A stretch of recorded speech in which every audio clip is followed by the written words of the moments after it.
મહાભારતની કથા અંતર્ગત જો જોવા જઈએ તો સહસ્ત્રકુંચી નામનો એક દૈત્ય રાક્ષસ, એને મારવા માટે ભગવાને નર અને નારાયણ એવા બે રૂપ ધારણ કર્યા અને ભગવાને ઈ અસુરનો નાશ કર્યો છે. આમ કથા એવી છે કે કુંચી નામનો દૈત્ય એને જંગલમાં જઈ અને બ્રહ્માજી ઉપર તપ કર્યું છે. અતિ ઉગ્ર તપ કર્યું ને એના તપના પ્રભાવથી બ્રહ્મા પ્રસન્ન થયા અને બ્રહ્માજીએ કહેલું છે કે હે બેટા, તે મારી ઘોર સાધના કરી હું તારા ઉપર પ્રસન્ન થયો છું, માટે તને જે ઈચ્છા હોય એ માગી લે, હું તને વરદાન આપવા તૈયાર છું. અને તે વખતે એ અસુરે કહ્યું છે કે હે બ્રહ્મણ, હે બ્રહ્મદેવ, જો તમે પ્રસન્ન થયા હો ને તો તમે મને અમર બનાવી દો. એટલે બ્રહ્માજી ઊભા થઈ ગયા અને કીધું કે ભાઈ, એક દિવસ તો મને મરવું પડે છે, એટલે અમરત્વની વાત ન કર, બાકી બીજું કોઈ વરદાન માગી લે તો હું તને વરદાન આપવા તૈયાર છું. અને તે વખતે એ અસુરે બુદ્ધિ દોડાવી અને કહેલું છે કે હું એવું વરદાન માગું છું કે તમે મને 1000 કવચ આપો, જેથી યુદ્ધની અંદર મને કોઈ જીતી જ ન શકે અને હું અમર બની જાઉં. એટલે બ્રહ્માજીએ કીધું કે જો હું તને કવચ આપી શકું છું, પણ એમાં એ શરત છે. અસુર કહે છે, બ્રહ્માજી કે બોલ કઈ શરત છે?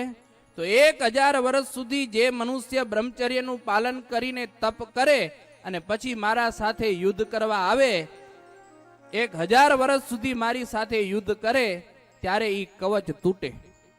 આવા 1000 કવચ આપો. બ્રહ્માજીને વિચાર થયો કે વરદાન બહુ કઠણ છે, પણ હું હવે પ્રસન્ન થયો છું તો મને વરદાન પણ આપવું પડશે ને. એટલે બ્રહ્માજીએ તથાસ્તુ કહી દીધું અને એના શરીર ઉપર 1000 કવચ લાગી ગયા છે. 1000 કવચ મળ્યા એટલે એ કુંચી દૈત્યનું નામ પડ્યું સહસ્ત્રકુંચી. અને પછી તો મનમાં વિચાર થયો કે હવે તો મને કોઈ મારી શકશે નહીં. એટલે સ્વર્ગમાં જઈને ચડાઈ કરી, દેવતાઓને જીતી લીધા, ઋષિઓને જીતી લીધા, દાનવોને જીતી લીધા, માનવોને, ગંધર્વોને બધેને જીતી અને આખી પૃથ્વીનો સમ્રાટ થઈ ગયો. અને એટલા બધા દેવતાઓને હેરાન કર્યા કે દેવતાઓ ત્રાહી ત્રાહી પોકારી ઉઠ્યા. આ તો એવું થયું કે એક તો ઊંટ્યો ને વળી પાછો ઉકેડે ચડ્યો, એક તો અસુર હતો અને વળી બ્રહ્માજી પાસે આવા વરદાન લીધા. એટલે વિચાર થયો કે મારા જેવો તો હવે આ દુનિયાની અંદર કોઈ છે જ નહીં. અને એક દિવસ દેવતાઓ બધાએ ભેગા થઈ અને બ્રહ્માજી પાસે ગયા ને કીધું કે કંઈક દયા કરો, આસુર થકી રક્ષા કરો. એટલે બ્રહ્માજીએ કીધું કે ભાઈ આ તો મેં જ વરદાન દીધું છે, હવે આનો ઉપાય મારી પાસે કોઈ નથી, માટે ચાલો વિષ્ણુ પાસે. અને બધાએ ભગવાન વિષ્ણુ પાસે આવી અને પ્રાર્થના કરી કે પ્રભુ, અમે તમારા શરણે છીએ, આ સહસ્ત્રકુંચી અસુર થકી તમે અમારી રક્ષા કરો. એટલે ભગવાન કહે છે કે હે દેવતાઓ, જરા પણ ચિંતા ન કરો, હું આ પૃથ્વી ઉપર પ્રગટ થઈ અને એ અસુરનો નાશ કરી અને તમારા બધેનું રક્ષણ કરીશ. અને આ બાજુ બ્રહ્માજીના હૃદયમાંથી ધર્મ પ્રગટ થયા છે અને બ્રહ્માજીની આજ્ઞાથી ધર્મદેવે ઘોર તપશ્ચર્યા કરી છે. અને એના તપના પ્રભાવથી આ પૃથ્વી ઉપર રહેલા લોકોના અંતરની અંદર સુખ થયેલું છે. અને એ ધર્મ પશ્ચિમ ભારત દેશના સાબરમતી કિનારે, એટલે કે અમદાવાદની અંદર આવેલી સાબરમતી નદીના કિનારે જ્યાં નારાયણ ઘાટ છે, ત્યાં ધર્મદેવ તપ કરવા લાગ્યા. તપ કરતા કરતા ઘણો બધો સમય વ્યતીત થઈ ગયો. એક દિવસ બ્રહ્માજી પ્રગટ થઈ અને ધર્મદેવને આજ્ઞા કરી કે તમે દક્ષની પુત્રીઓ સાથે લગ્ન કરો. એટલે તરત જ પોતાના પિતાની આજ્ઞા થઈ એટલે ધર્મદેવે દક્ષની પુત્રીઓ સાથે લગ્ન કર્યા. 13 પત્નીઓ હતી ધર્મદેવની, પણ ધર્મદેવ તો તપોમય જીવન વિતાવતા હતા. અને 13મા પત્ની હતા મૂર્તિ દેવી. સમય ઉપર સમય પસાર થતા એક દિવસ મૂર્તિ દેવીએ ધર્મદેવને પ્રાર્થના કરી છે કે હે સ્વામીનાથ, તમે ભગવાનને એવી પ્રાર્થના કરો કે તમારું તપનું જે કાર્ય છે એ પણ ચાલુ રહે અને તમને થોડીક તપમાંથી નિવૃત્તિ મળે તો હું તમારી સેવા કરી શકું. એટલે આ મૂર્તિ દેવીની વાત ધર્મદેવના હૃદયની અંદર બરોબર લાગી ગઈ અને ભગવાનને પ્રસન્ન કર્યા અને કીધું છે કે હે પ્રભુ, હું દૈવી જીવોના કલ્યાણને માટે તપ કરું છું, તો આ મારું તપ ચાલુ રહે એવો તમે મને એક પુત્ર આપો. અને આ બાજુ બ્રહ્માજીએ પ્રાર્થના કરી હતી એટલે ભગવાનને એ પ્રાર્થના પણ યાદ હતી. એટલે તરત જ ભગવાને ધર્મદેવની પ્રાર્થના સાંભળી અને કહેલું છે કે હે ધર્મ, હું તમારે ત્યાં સ્વયં અવતાર ધારણ કરી અને પ્રગટ થઈશ અને બધાયનું હું હિત કરીશ. અને સમય ઉપર સમય વીતવા લાગ્યો અને એમ કરતા ફાગણ મહિનો આવ્યો અને ફાગણ મહિનાના દિવસો ઉપર દિવસો વીતવા લાગ્યા અને ભગવાન ફાલ્ગુની નક્ષત્રની અંદર ધર્મ અને મૂર્તિ થકી 16 વર્ષની કિશોર અવસ્થાની અંદર પ્રગટ થયા છે. નર અને નારાયણ રૂપે પ્રગટ થયા અને હરિ અને કૃષ્ણ એમ 4 રૂપે ભગવાન આ પૃથ્વી ઉપર પ્રગટ થયા. દેવતાને ખૂબ આનંદ થયો અને જય જયકાર કર્યો. બોલો શ્રી નર નારાયણ ભગવાન કી. દેવતાઓને ખૂબ આનંદ થયો. આકાશની અંદર શબ્દ સંભળાણો એટલે દેવતાઓ તરત દોડતા દોડતા ભગવાનના દર્શન કરવા માટે આવ્યા. અને તે વખતે હરિ અને કૃષ્ણ આ બંને સ્વરૂપ ભગવાન અદૃશ્ય કરી અને પોતાના ધામમાં પહોંચી ગયા. અને આ બાજુ નર અને નારાયણ ભગવાન બિરાજમાન હતા. દેવતાઓ સ્વર્ગમાંથી સરસ મજાનો હિંડોળો લઈ આવ્યા અને ભગવાનને કીધું કે પ્રભુ, આ હિંડોળામાં બિરાજમાન થા. ભગવાન કહે છે કે હે દેવો, આ તો સુવર્ણનો હિંડોળો છે. અમે તો તપસ્વી રૂપે પ્રગટ થયા છીએ એટલે અમને આ સુવર્ણનો હિંડોળો કામ આવે. એટલે દેવતાઓ સ્વર્ગમાંથી નંદનવનના સરસ મજાના પુષ્પો લઈ આવ્યા અને ભગવાનને સરસ મજાનો ફૂલનો હિંડોળો બનાવી અને પધરાવી અને ભગવાનની આરતી ઉતારી અને દેવતાઓએ બહુ મોટો ઉત્સવ કર્યો. અને તે વખતે નારાયણ ઘાટ ઈ વનન હતું અને સરસ મજાના એમાં કેસુડાના ફૂલો તૈયાર થયેલા હતા. એટલે દેવતાઓએ એ કેસુડાના ફૂલોનો સરસ મજાનો રંગ કરી અને ભગવાનની સાથે ત્યાં રમ્યા છે અને બહુ મોટો ઉત્સવ કર્યો છે. ભગવાન આવી રીતે નરનારાયણ દેવ આ પૃથ્વી ઉપર પ્રગટ થયા. સૌને આનંદ થયો અને સમય ઉપર સમય વીતવા લાગ્યો. એટલે ભગવાને પોતાના માતા પિતાને કહેલું છે કે હું તમારે ત્યાં પ્રગટ થયો, હવે તમે મને આજ્ઞા કરો કે હું શું કરું. એટલે ભગવાનની જ્યાં આવી વાત થઈ એટલે ધર્મદેવ કહેવા લાગ્યા કે હે પ્રભુ, હું દૈવી જીવાત્માઓના કલ્યાણને માટે તપ કરું છું, તો ઈ મારું તપનું કાર્ય ચાલુ રહે અને મને તપમાંથી નિવૃત્તિ મળે એવું કંઈક કાર્ય તમે કરો. એટલે ભગવાને કીધું કે પિતાજી, નિશ્ચિત થઈ જાઓ અને હું અહીંથી જ હિમાલય તરફ પ્રયાણ કરું છું અને ત્યાં જઈને હું તપ કરીશ. અને ભગવાન માતા પિતાના આશીર્વાદ લઈ અને નીકળી ગયા હિમાલયની અંદર. અને અલકનંદા નામની ગંગા નદી વહે છે ત્યાં આવી અને ભગવાન નરનારાયણ દેવ અતિ કઠિન તપ કરવા લાગ્યા છે. તપ કરતા કરતા હજારો વર્ષો વ્યતીત થઈ ગયા. એમાં ઉનાળાની ઋતુ આવી અને એમાં ભગવાન તપ કરે છે. ઉપરથી સૂર્યનારાયણ ભગવાનના કિરણો પણ અપાર આવે છે. એટલે લક્ષ્મીજી ભગવાનના પત્ની કહેવાય ને, એને વિચાર થયો કે મને મારા સ્વામીની સેવા કરવી જોઈએ. એટલે લક્ષ્મીજી ભગવાનને સૂર્યના તાપથી બચાવવા માટે બોરડીનું રૂપ ધારણ કરી અને ભગવાન ઉપર છાંયો કર્યો છે. બોરડીનું વૃક્ષ એટલે બદ્રી વૃક્ષ કહેવાય. અને ભગવાન એ બદ્રી વૃક્ષ નીચે બેસી અને હવે તપ કરે છે. હવે ભગવાન તપ કરે છે. સમય વીતવા લાગ્યો. ઇન્દ્રને મનમાં વિચાર થયો કે ભગવાન આટલું બધું ઘોર તપ કરશે તો મારું સ્વર્ગ પડાવી લેશે. એટલે કોઈ પણ પ્રકારે કરી અને મારે ભગવાનના તપનો પરાભવ કરવો.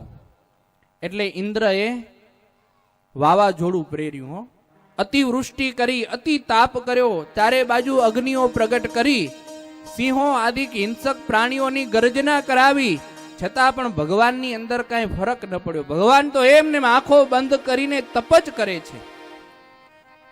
અને મનમાં વિચાર થયો ઇન્દ્રને કે ભગવાન તો નેત્ર પણ નથી ખોલતા, કંઈક તો મારે કરવું જ પડશે. એટલે તરત જ સ્વર્ગમાંથી રંભા નામની અપ્સરા મૂકી અને કીધું કે જાઓ ત્યાં જઈને નાચગાન કરીને ભગવાનના તપનો ભંગ કરો.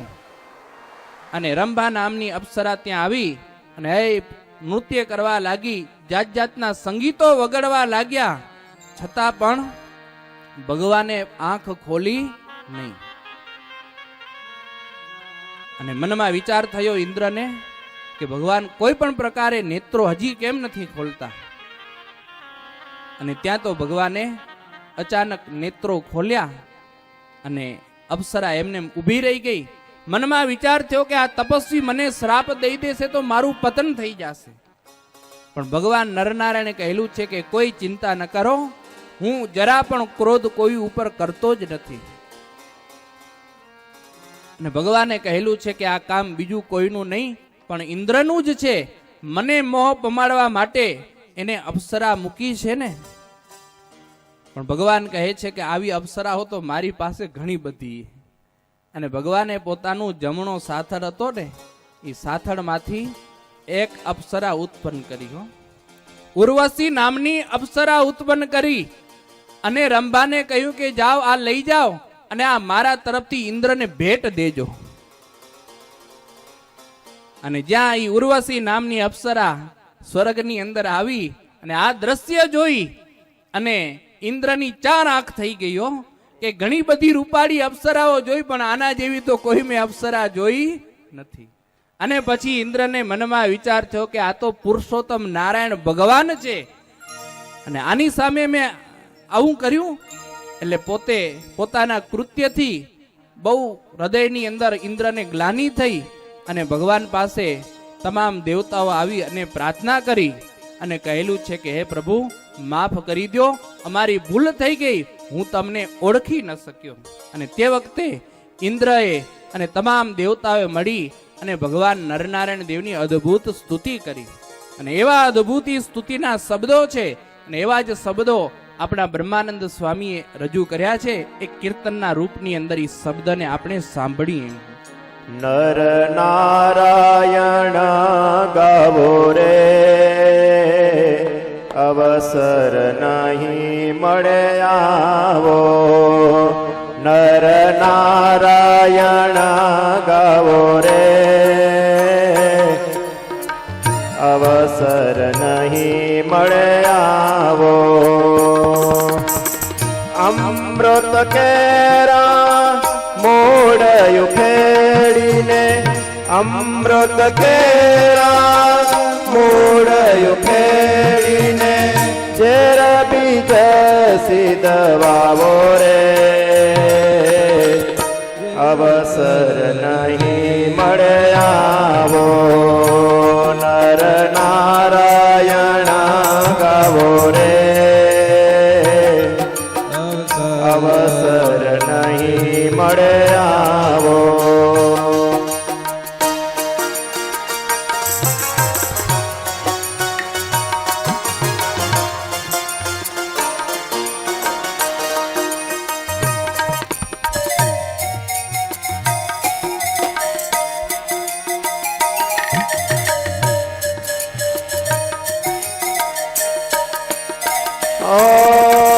માલ વિલાસયોર મંદિર મેળી, માલ વિલાસયોર મંદિર મેળી, મેલિય કેલા જાવો રે, અવસર નહીં મળે આવો. નર નારાયણ ગાવો રે, અવસર નહીં મળે આવો.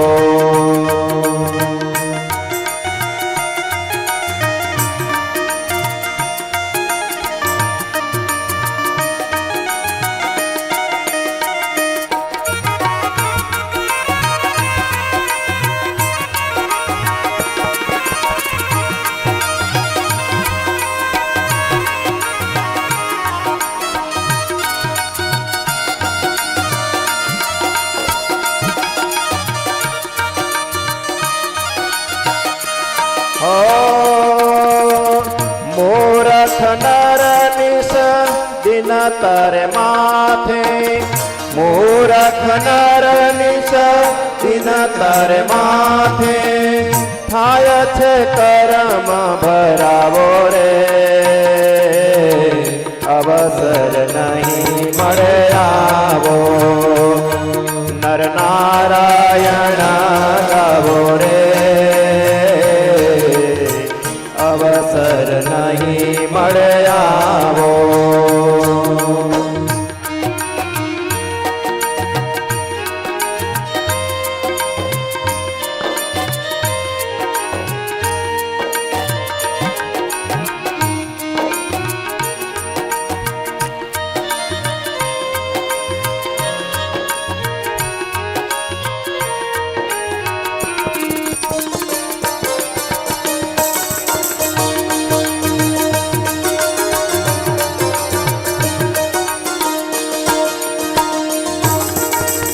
બ્રહ્માનંદ કહે હરિને ભજી લે, બ્રહ્માનંદ કહે હરિને ભજી લે, નહીં તો થાશે પસ્તાવો રે, અવસર નહીં મળે આવો, નર નારાયણ ગાવો રે, નર નારાયણ ગાવો રે, અવસર નહીં મળે આવો, તુને અવસર નહીં મળે આવો, તુને અવસર નહીં મળે આવો. બ્રહ્માદિક દેવતાઓ ઇન્દ્રએ ભગવાનની આવી અદ્ભુત સ્તુતિ અને પ્રાર્થના કરી અને સ્વર્ગની અંદર ગયા છે. આ બાજુ ભગવાન નરનારાયણ દેવ ફરી પાછા તપ કરવા લાગ્યા.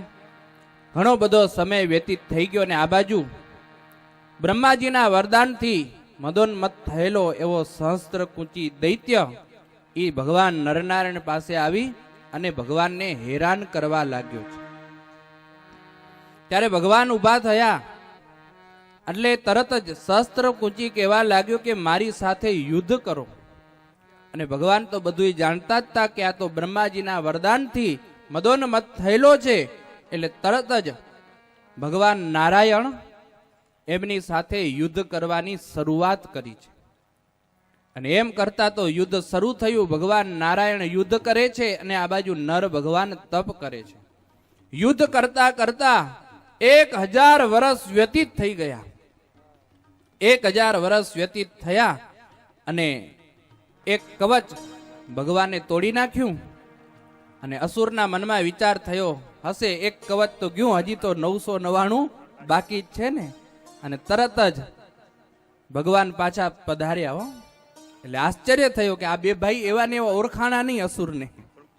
અને ભગવાને કીધું કે આવી જાય યુદ્ધ કરવા માટે. અને વળી પાછું યુદ્ધ શરૂ થયું. નર ભગવાન યુદ્ધ કરે છે અને નારાયણ ભગવાન તપ કરે છે. એમ એક પછી એક વર્ષ જાતા જાતા 999 કવચ ભગવાને તોડી નાખ્યા. અને છેલ્લી બાકી આ શસ્ત્ર કૂંચીને ખબર પડી કે ભાઈ આ તો ભગવાન છે અને હવે આ છેલ્લું કવચ છે ઈ જો મારું તોડશે તો મારું મૃત્યુ થઈ જશે. એટલે તરત જ ઈ શસ્ત્ર કૂંચી દૈત્ય યુદ્ધ મેદાન છોડી અને ભાગ્યો અને સૂર્યનારાયણ ભગવાનનો રથ જાતો હતો ને ત્યાં પહોંચી ગયો. ભગવાન સૂર્યનારાયણને કીધું છે કે પ્રભુ ઉભા રહ્યો અને મને તમારા શરણે લ્યો. હજી સૂર્યનારાયણ ભગવાન બોલે કે ન બોલે એ પેલા તો એના રથમાં ચડી બેઠો. હું તમારે શરણે છું, હવે બસ મારી તમે રક્ષા કરો. અને છેલ્લી બાકી નર ભગવાનનો હતો. નર ભગવાન આવી ગયા અને કીધું સૂર્યનારાયણ દેવને કે ભાઈ આને રથમાંથી ઉતારો, આને મારવો એ. એટલે તરત સૂર્યનારાયણ ભગવાને કીધું કે પ્રભુ તમે જ એવી શિક્ષા આપેલી છે કે શરણે આવેલાને મરાય નહીં. હવે આ મારા શરણે આવ્યો એ તો હું આને હવે છોડી શકું નહીં. ભગવાન કે આ તો મેરા મુજકો અર્પણ થઈ ગયું કે હા કાંઈ વાંધો નહીં. ભગવાન કે ફિર લડેંગે હો. અને ભક્તજનો ભગવાન ત્યાંથી ચાલતા થઈ ગયા અને અસુરે ભગવાનની પ્રાર્થના કરી કે પ્રભુ જાવ તો છો પણ તમે ભગવાન છો ને હું અસુર છું, માટે મારા ઉપર દયા કરો, મારી મુક્તિ થાય એવું કંઈક કરો. એટલે ભગવાને કીધું છે કે હું હવે કૃષ્ણ અવતાર ધારણ કરીશ અને અર્જુન અમે બંને જણા ભેગા અને તારો અમે વધ કરશું અને તને અમે મુક્તિ અપાવશું. અને પછી ભગવાન ચાલતા થઈ ગયા. સમય ઉપર સમય વ્યતીત થવા લાગ્યો અને પાંડુ રાજાના પત્ની જે કુંતી એને 5 મંત્રો મળેલા હતા દુર્વાસા ઋષિ પાસેથી. એટલે મનમાં વિચાર થયો કે આ મંત્રો આપ્યા તો છે પણ સાચા કે ખોટા, એમ મંત્રના અનુભવને માટે કુંતી દેવીએ સૂર્યનારાયણ ભગવાનના મંત્રનો જાપ કર્યો અને સૂર્યનારાયણ ભગવાન ત્યાં પ્રગટ થયા અને કીધું કે માગો. એટલે કુંતી કહે છે હું કાંઈ માગવાની નથી, આ તો મને મંત્ર આપ્યા હતા, ટેસ્ટિંગ કરતી હતી કે સાચા હે કે ખોટા હે. સૂર્યનારાયણ ભગવાન કહે છે કે હું આવ્યો છું તો ખાલી હાથે હવે જઈશ નહીં, કાંઈક તો તમને વરદાન આપતો જઈશ ને. તરત જ એક પુત્ર રૂપ વરદાનના આશીર્વાદ દીધા.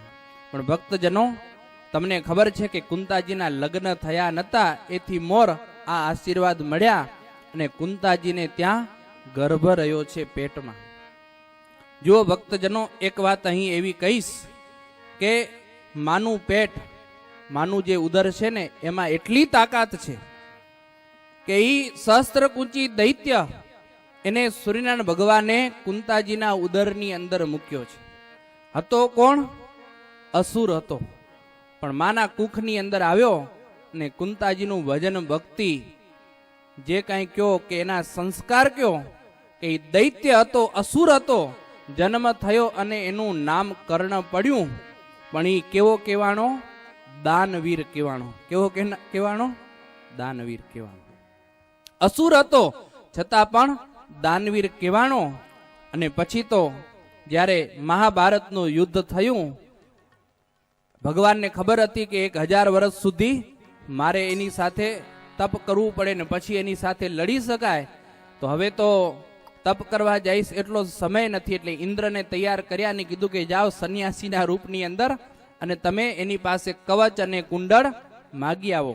અને કવચ અને કુંડળ ઇન્દ્રએ માગી લીધા હતા. અને મહાભારતના યુદ્ધની અંદર નર એટલે અર્જુન હતા, એટલે તરત જ નર ભગવાને એ સહસ્ત્રકુંચી દૈત્યનો નાશ કર્યો. બ્રહ્માજીનું વરદાન હતું એ સત્ય કર્યું અને આ બાજુ આખી ત્રિલોકીની અંદર આનંદ થયો છે. આવી રીતે ભગવાન નરનારાયણ દેવ આ સહસ્ત્રકુંચી નામના દૈત્યનો નાશ કરવા માટે આ પૃથ્વી ઉપર પ્રગટ થયા હતા અને અનંત જીવાત્માઓને પોતે તપ કરી અને તપનું ફળ આ ભરતખંડની પ્રજાને આપે છે. ભગવાન સ્વામિનારાયણે પણ મુક્ત કંઠે વચનામૃતની અંદર પ્રશંસા કરી છે કે આ સંસારની અંદર દ્રઢ બ્રહ્મચર્ય વાળા તો એક નરનારાયણ ઋષિ છે. અને એ ભગવાન હિમાલયની અંદર બદ્રિકાશ્રમમાં બેસીને સદાને માટે તપ કરે છે અને ભારત વર્ષના મનુષ્યોને એ તપનું ફળ આપીને સુખી કરે છે. આપણા નંદ સંતોએ પણ કીર્તનની અંદર લખ્યું, વાલો ભરતખંડના નર નારને પોતે તપ કરી રે આપે ફળ સોય, બદ્રીપતિ પ્રબળ પ્રતાપ છે.